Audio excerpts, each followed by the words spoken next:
everyone, welcome to all in my YouTube channel Maths Cafe. In this video I am going to start chapter 5 data handling. So let's start this chapter. First of all the question arises, what is data? कि data क्या होता है? जो भी information हम collect करते हैं उसे हम डाटा कहते हैं. Information collected is called data. अब डाटा को जब हमने रिप्रेजेंट करना है तो इस चैप्टर में हम देखेंगे कि हम डाटा को ग्राफिकली रिप्रेजेंट करते हैं और हमारे पास बहुत सारे वेज हैं डाटा को रिप्रेजेंट करने के लिए. First way is pictograph.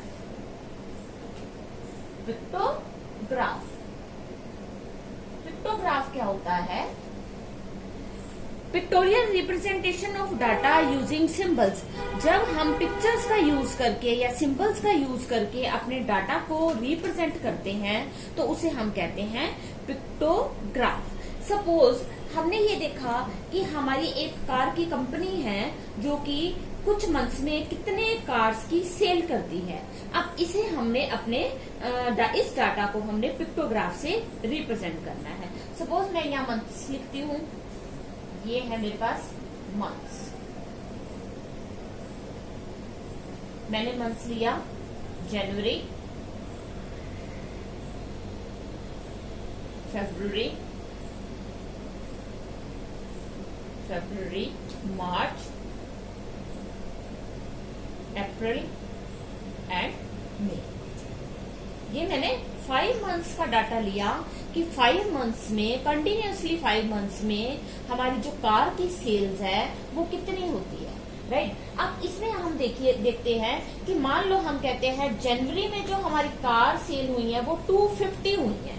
अब मैंने इसके लिए एक सिंबल लिया कि जो हमारी 100 कार्स हैं उसको मैंने कैसे रिप्रेजेंट करना है?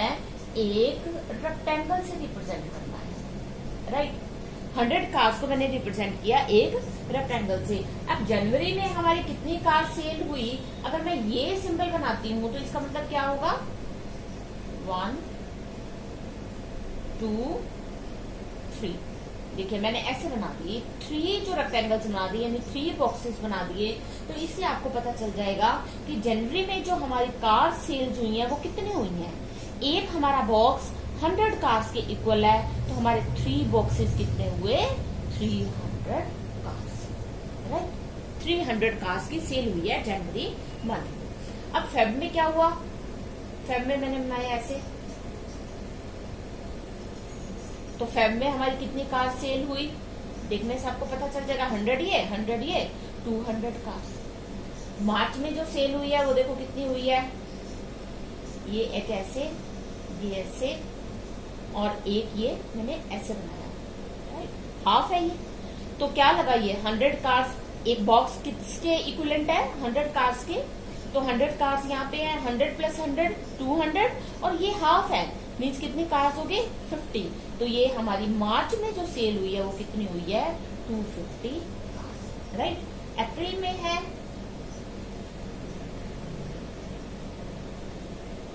ये ऐसे. तो 100 तो ये हो गया हमारा और ये कितना हुआ? 50. तो हमारी अप्रैल में कितनी कार सेल हुई हैं? 150 कार्स. राइट. अब मई में कितनी हुई हैं हम देखते हैं. अगर हम मई में ऐसे बनाते हैं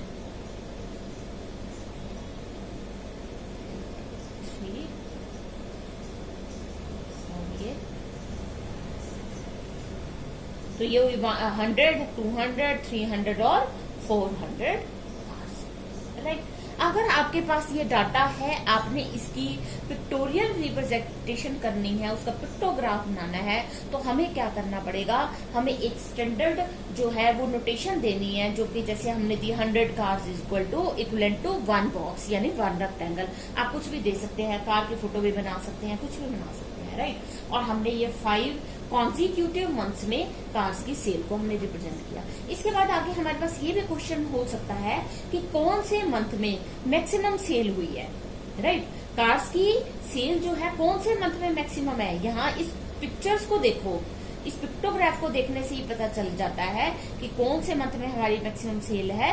मई मंथ में कितनी कार सेल हुई? 400 कार्स. और मिनिमम कार्स कब सेल हो रही है? कौन से मंथ में?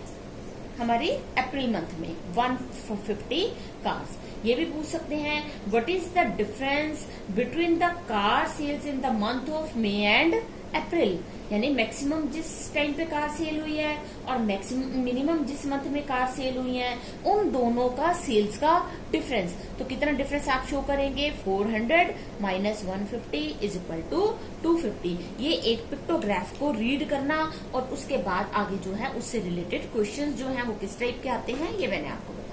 तो हमारा डाटा हैंडलिंग में जो हम डाटा को ग्राफिकली रिप्रेजेंट करते हैं उसमें जो फर्स्ट हमारा मेथड है वो है पिक्टोग्राफ, राइट।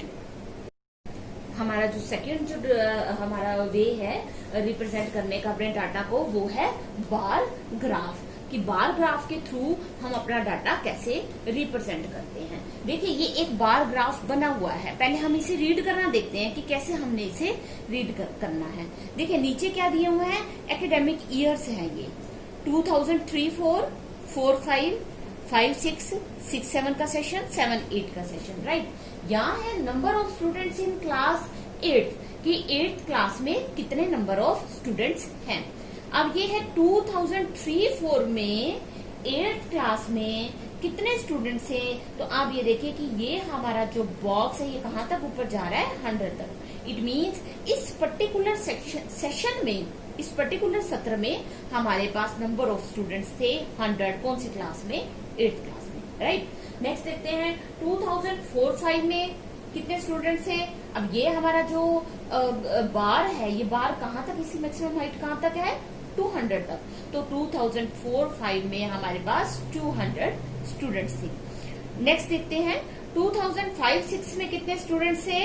यहाँ पे हमारी हाइट जा रही है 250 तक, तो 250 स्टूडेंट्स थे, राइट। 2006-7 में थे 300 और 2007-8 में है हमारे पास 350। सपोज ये बार ग्राफ आपको गिवन है और आपने इसके क्वेश्चंस जो हैं वो पूछे हैं एग्जाम में, आपने वो बताने हैं।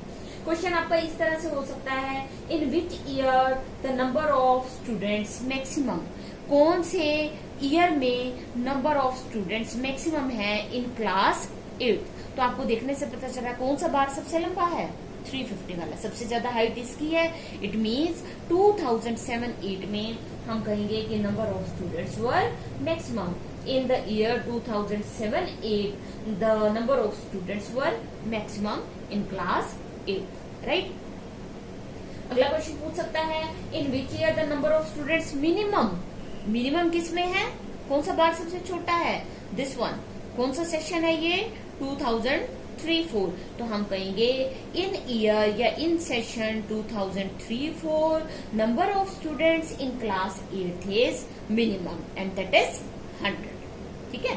अब एक क्वेश्चन ये पूछ लेते हैं अक्सर कि what is the difference between maximum number of students and minimum number of students in 2 different academic years. तो यहाँ आपके मैक्सिमम कितने आए, 350, मिनिमम कितने आए, 100। तो डिफरेंस कितना हुआ, 350 minus 100 is equal to 250, right. एक जो क्वेश्चन इसमें बार ग्राफ में अक्सर पूछा जाता है वो ये होता है कि what is the information given by this bar graph, ये बार ग्राफ हमें क्या इंफॉर्मेशन दे रहा है। तो जब भी ऐसी चीज पूछी जाती है आपने इसमें ये देखना है कि हमें नीचे क्या गिवन है। आपको पता है ये हमारा एक्स एक्सिस होता है और ये वाई एक्सिस। एक्स एक्सिस में है एकेडमिक ईयर्स और वाई एक्सिस में क्या है, number of students in class 8, कि इन एकेडमिक ईयर्स में 8th क्लास में कितने स्टूडेंट्स रहे ये बताया है इस बार ग्राफ में। तो क्वेश्चन था हमारा what is the information given by this bar graph. हम कहेंगे this bar graph shows number of students in class 8 in different academic years, right. कि डिफरेंट एकेडमिक ईयर्स में नंबर ऑफ स्टूडेंट्स जो हैं वो हमारे कितने हैं, ये बार ग्राफ हमें ये बताता है, राइट। अब सपोज हमें डाटा गिवन है, हमें बार ग्राफ बनाना है। ये डाटा गिवन है आपको कि 2003-4 में 100 स्टूडेंट्स थे 8th क्लास में, 2004-5 में थे 200। तो हमने ऐसे केसेस में क्या देखा कि हमारे मैक्सिमम हाइट कितनी जानी चाहिए, 350। तो हमने 0 से शुरू करके 350 तक का मेंशन करना है यहाँ पे। तो अब हम ये जो काम करते हैं ये बार ग्राफ पे करते हैं, जो आपका ग्राफ पेपर होता है उस पे हमारा ये वर्क होता है, क्योंकि उस वहां पे आपको इक्वल डिस्टेंस पे इक्वल मेजरमेंट करके लाइंस ड्रॉ की होती हैं, तो आपने उसके ऊपर ही ये बार्स अपना ड्रॉ करने हैं। अगर आप इसको सिंपल पेपर पर बनाएंगे तो थोड़ा टफ हो जाता है, अगर ग्राफ पेपर पे हम ये वर्क करते हैं तो ये वर्क करना इजी हो जाता है। अब हमने क्या किया यहाँ पर 50-50 का डिफरेंस लिया, 0 में 50 ऐड किया 50, फिर 50 ऐड किया 100, फिर 50 ऐड किया 150। 50-50 के डिफरेंस पे हमारी जो मैक्सिमम हाइट है 350, जो 2007-8 में हमारे स्टूडेंट्स थे वो हमने 350 तक यहाँ पे ले लिया। लेना चाहो आगे आप 400 तक भी ले सकते हैं, राइट। अब लेकिन आपने ये ध्यान रखना है कि जितना डिस्टेंस आपने यहाँ रखा उतना ही यहाँ रखना है, उतना ही यहाँ रखना है, इक्वल डिस्टेंस पे आपने ये मार्क लगाना है। और यहाँ पर हमने क्या किया है, ईयर्स लेने हैं 2003-4, देन स्पेस छोड़ेंगे क्योंकि बार ग्राफ है ना, तो यहाँ पे हमारा स्पेस आता है। फिर 2004-5, फिर 5-6, फिर 6-7, फिर 7। जब आप गैप छोड़ते हैं तो गैप जो है यहाँ से यहाँ तक जो गैप है और यहाँ से यहाँ तक जो गैप है, सबके बीच में ये इक्वल गैप होना चाहिए। ऐसा ना हो कि यहाँ थोड़ा और यहाँ पे ज्यादा, ठीक है। ये हमारा बार ग्राफ को बनाने का तरीका होता है। और नीचे हमने यहाँ पे लिख दिया कि ये हमारा एक्स एक्सिस किसको रिप्रेजेंट कर रहा है, एकेडमिक ईयर्स को, और हमारा वाई एक्सिस किसको रिप्रेजेंट कर रहा है, number of students in class 8, right. हमारी थर्ड जो रिप्रेजेंटेशन है वो है डबल बार ग्राफ। इसमें क्या होता है कि हमारे दो बार ग्राफ इकट्ठे एक ही फ्रेम के अंदर बनते हैं। डबल बार ग्राफ में होता क्या है, bar graph showing 2 sets of data simultaneously. जब हम दो डाटा को इकट्ठे ही एक ही ग्राफ में दिखाते हैं तो उसे हम कहते हैं डबल बार ग्राफ। अब देखिए यहाँ पे हमने क्या किया, ये जो मैंने सिंगल बार ग्राफ में एग्जांपल लिया था वही एग्जांपल चलने दिया। यहाँ पे मैंने दो स्कूल ले लिए हैं, school A and school B. अब जो सिंपल विदाउट लाइंस है ये तो स्कूल ए को रिप्रेजेंट कर रहा है, और जो लाइंस वाला है ये हमारा स्कूल बी को रिप्रेजेंट कर रहा है। देखिए इन 2003 and 4, in the session of 2003-4, 100 students of class 8 appeared in school A and 150 students were enrolled in school B. Next, in session 2004-5, 50 students were enrolled in school A and 100 students were enrolled in school B. Right, दो schools हमने लिए, school A and school B. School A को की notation अलग दी, school B की notation अलग दी, और हमने ये दोनों इकट्ठे ही बनाया ताकि ये मोस्टली किसके लिए हम यूज करते हैं, कंपैरिजन के लिए। जब हम डाटा का कंपैरिजन करते हैं दो डाटा का तो हम डबल बार ग्राफ से उसको रिप्रेजेंट करते हैं, राइट। अब जैसे आपसे क्वेश्चन पूछा जा सकता है कि what is the difference between the number of students in class 8 in session 2003-4 in school A and school B. School B में थे हमारे 150 स्टूडेंट्स, ए में थे 100 स्टूडेंट्स।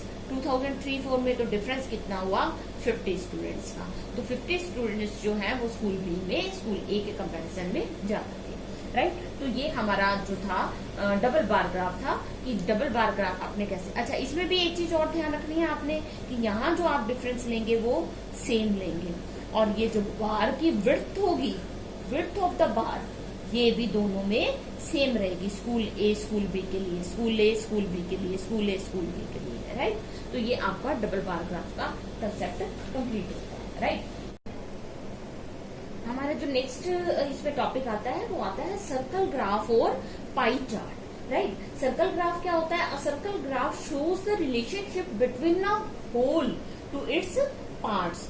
जो सर्कल ग्राफ है या जिसे हम पाई चार्ट भी कहते हैं, वो एक सर्कल, जो कंप्लीट सर्कल है, जो होल है, उसका अपने पार्ट्स के साथ जो रिलेशन है वो बताते हैं। जैसे अब हमने यहाँ पे लिया कि हमने स्टूडेंट्स की चॉइस पूछी आइसक्रीम्स के फ्लेवर्स को लेकर कि कितने स्टूडेंट्स जो है वो चॉकलेट पसंद करते हैं, कितने वेनिला पसंद करते हैं और कितने अदर पसंद करते हैं। तो हमारे पास जो डाटा आया वो ये आया कि चॉकलेट पसंद करते हैं 50% स्टूडेंट्स, राइट, और वेनिला पसंद करते हैं 25% स्टूडेंट्स, और बाकी जो 25% है वो बाकी फ्लेवर्स पसंद करते हैं। वो बाकी फ्लेवर्स मिला के 25% बनता है जो हमने अदर्स में दिए।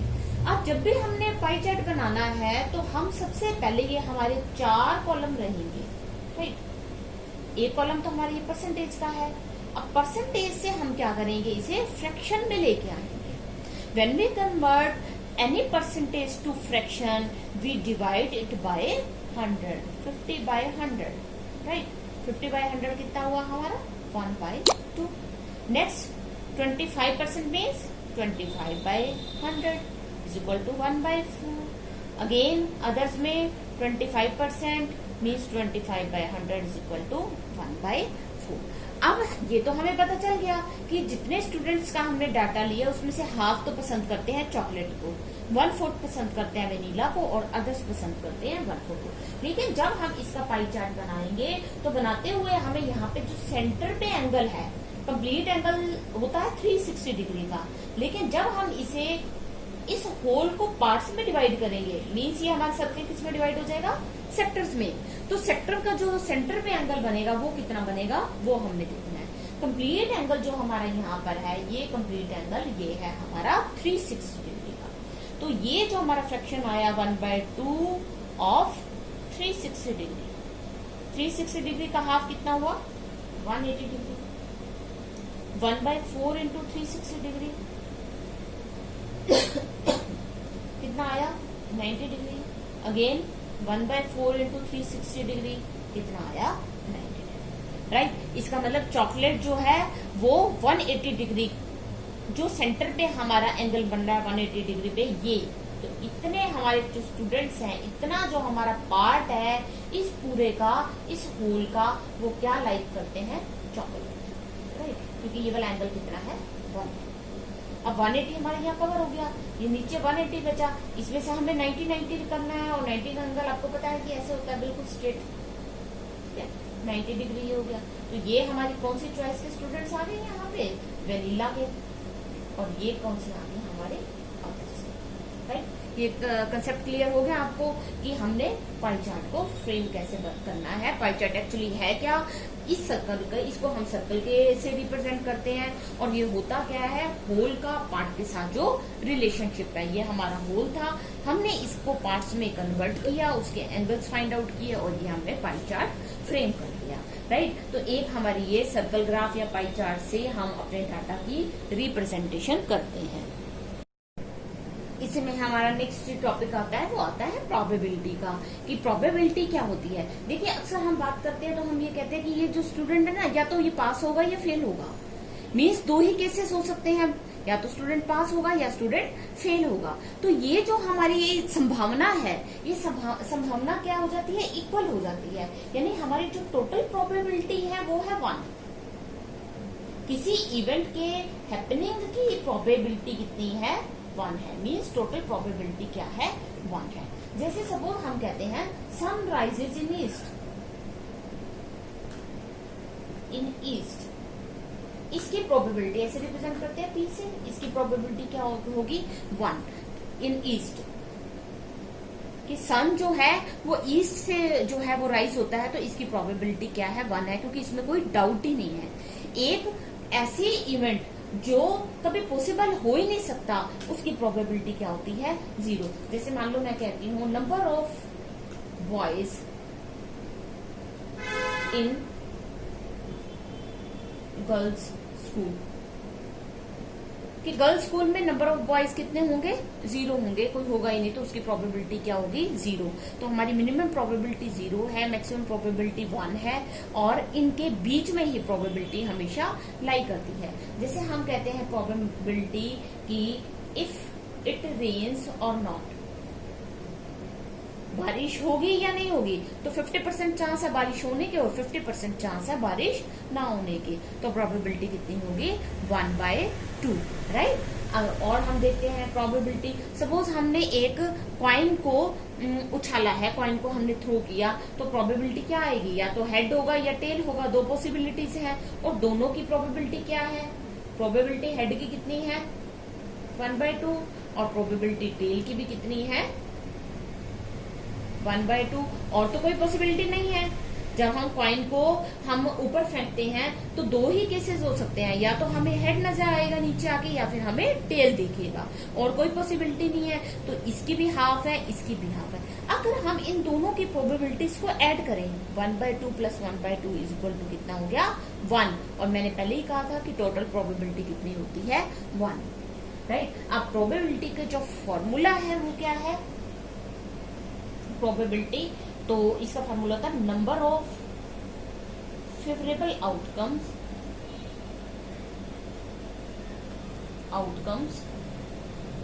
Divide by total number of outcomes. जैसे हेड आने की क्या हमारे पे फेवरेबल केसेस कितने हैं, हेड एक ही बार आएगा 1, और टोटल नंबर ऑफ आउटकम्स कितने हैं 2 हैं, बिकॉज हेड भी आ सकता है और टेल भी आ सकता है। तो यहाँ हमारा कौन सा फॉर्मूला अप्लाई हुआ, number of favourable outcomes divide by total number of outcomes. Same is the case with probability of tell.